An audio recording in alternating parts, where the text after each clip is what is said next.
Assalamualaikum warahmatullahi wabarakatuh. Bismillah, alhamdulillah, wassalatu wassalamu ala rasulillah wa ala alihi wa sahbihi wa mawala. Ashhadu an la ilaha illallah wahdahu la syarikalah wa ashhadu anna muhammadan abduhu wa rasuluh alladzi la nabiyya ba'dah. Alhamdulillah sahabat sekalian, saya bisa kembali menyapa sahabat pencinta ilmu tata bahasa Arab, ilmu nahwu sorof, yang mana pada kesempatan kali ini insya Allah saya akan melanjutkan lagi pembahasan tentang ciri-ciri fiil mudhari atau ciri-ciri fiil kata kerja bentuk sedang atau akan, ya. Baiklah, untuk mempersingkat waktu, saya akan langsung menerangkan di papan tulis. Tolong videonya jangan di skip ya, supaya sahabat semua tidak ketinggalan informasi yang lengkap ya. Selanjutnya silahkan perhatikan ke papan tulis.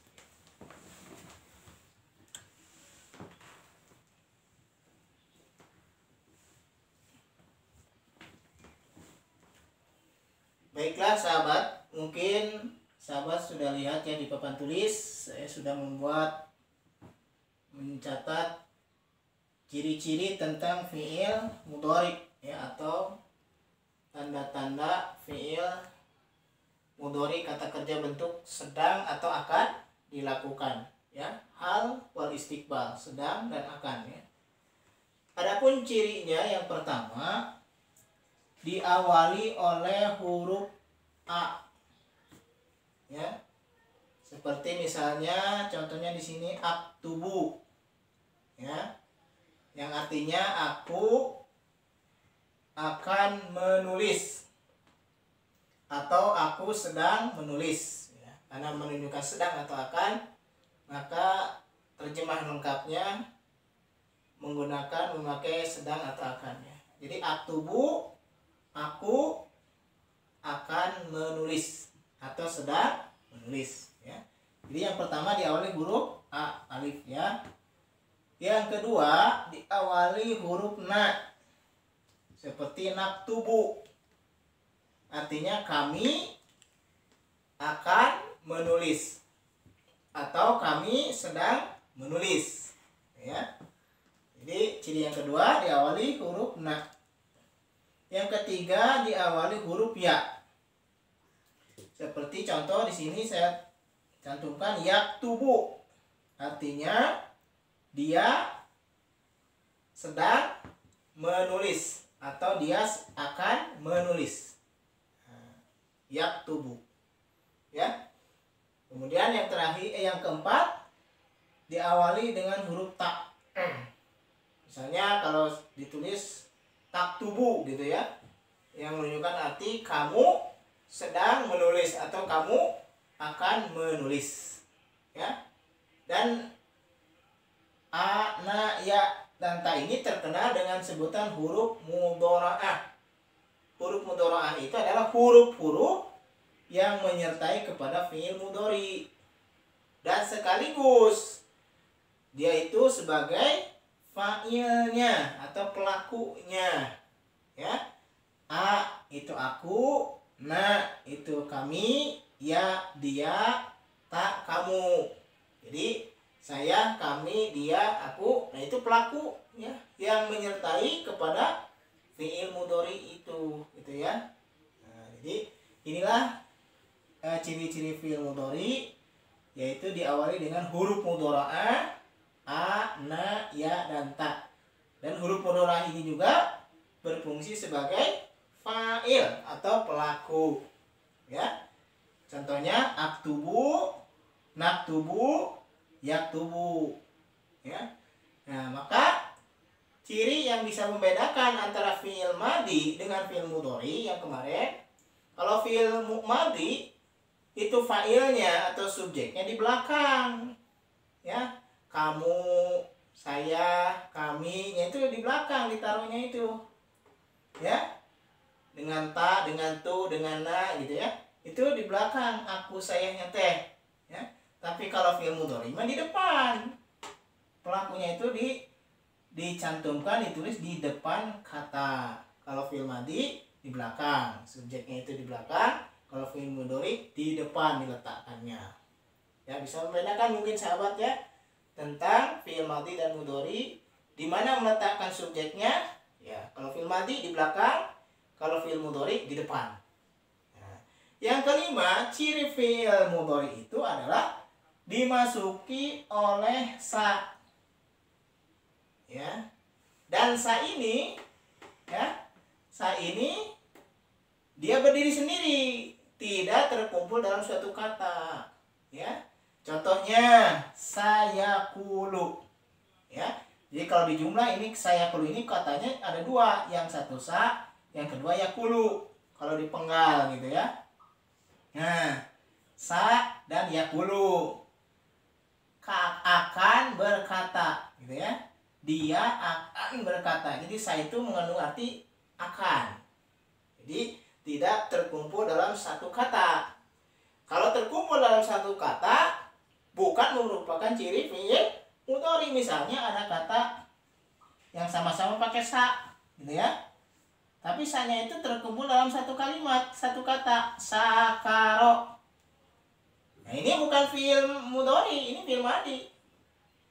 Jadi persyaratannya sa itu adalah dia berdiri sendiri, ya, sebagai huruf istiqbal, huruf yang mengandung arti akan atau kelak, gitu ya. Tapi kalau sa-nya yang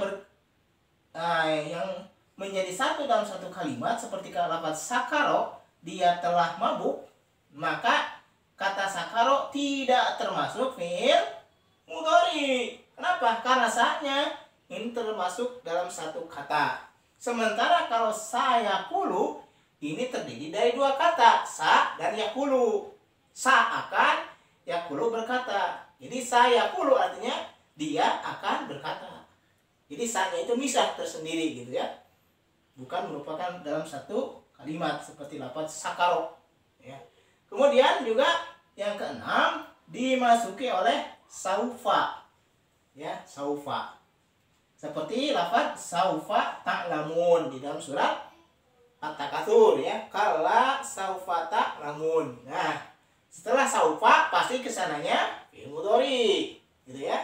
Setelah saufa pasti kesannya fi'il mudhari. Di dalam surat An-Naba juga ada saufa ya'lamun. Ya. Kelak mereka akan mengetahui. Kalau di At-Takatsur saufa ta'lamun, kelak kalian akan mengetahui, ya. Jadi setelah saufa pasti kesininya fi'il mudhari, bukan fi'il madhi, bukan juga fi'il amar. Demikian juga setelah sa kesininya pasti fi'il mudhari, gitu ya. Pasti fi'il mudhari. Nah, inilah 6 ciri dari fi'il mudhari. Pertama, saya ulangi, diawali oleh a, kedua diawali oleh huruf na, ketiga diawali huruf ya, keempat diawali huruf ta, dan ini sekaligus sebagai huruf mudhora'ah, huruf yang menyertai fi'il mudhari. Yang kelima dimasuki sa, yang keenam dimasuki saufa. Nah, itulah sahabat-sahabat ya tentang ciri-ciri fi'il mudhari. Mudah-mudahan ya sahabat dari sini sudah bisa membedakan nih mana fi'il madhi, mana fi'il mudhari dari cirinya. Yang paling gampang saya sampaikan, yang paling gampang adalah lihat subjeknya, lihat pelakunya, lihat fa'ilnya diletakkan di mana. Kalau diletakkannya di depan kata berarti fi'il mudhari. Kalau diletakkannya di belakang kata berarti itu fi'il madhi. Ya. Subjeknya, pelakunya, sayanya, kaminya, dianya diletakkannya di mana? Di awal kata atau di belakang kata. Nah, itu ya. Untuk cara mudah membedakan fi'il madhi dan fi'il mudhari, gitu ya. Ya, ini sangat penting sekali karena ini adalah pembahasan yang paling dasar sebelum nanti ke pembahasan selanjutnya tentang bermacam-macam kalimat, ada yang mu'rab, ada yang mabni misalnya begitu. Ini harus dikuasai dulu tentang perbedaan kata itu sendiri, yaitu isim, fi'il dan huruf. Ya, karena ini akan berpengaruh. Ya, akan berpengaruh kepada pelajaran selanjutnya, yaitu ketika sudah menjelaskan tentang masalah kalimat yang mabni dan kalimat yang mu'rob. Ya sudah dipastikan kalau sahabat semua belum menguasai, belum paham betul tentang perbedaan kata benda, kata kerja dan kata benda, kata kerja dan kata bantu, maka kesananya akan mengalami kesulitan. Mana yang mu'rob, mana yang mabni. Karena dari sini kuncinya itu. Makanya sabar ya para sahabat, saya belum begitu menjelaskan secara jauh. Kenapa? Karena ini yang paling pentingnya. Kalau masalah mu'rob dan mabni itu masalah pelajaran selanjutnya, ya. Setelah kita paham betul membedakan antara fi'il madhi, mudhari dan juga isim dan juga huruf gitu ya. Ini adalah hal yang paling mendasar, yang paling penting harus dikuasai oleh para sahabat. Mudah-mudahan apa yang saya sampaikan khususnya pada pertemuan kali ini yang menjelaskan tentang ciri-ciri fi'il mudhari bisa dipahami oleh sahabat semuanya. Ya, kalau belum paham, sekali lagi silahkan diulang-ulang, diputar ulang lagi videonya supaya benar-benar paham tentang fi'il mudhari ini ya. Dilihat dari segi cirinya. Mungkin itu saja yang bisa disampaikan, mudah-mudahan ada manfaatnya. Jangan lupa tonton terus channel Ahsanul Amala, like, komen, dan subscribe, dan tekan tombol loncengnya agar tidak ketinggalan video-video terbaru dari kami. Untuk video selanjutnya insya Allah saya akan menyampaikan ciri-ciri fi'il amr atau kata kerja bentuk perintah. Billahi fi sabilil haq. Assalamualaikum warahmatullahi wabarakatuh.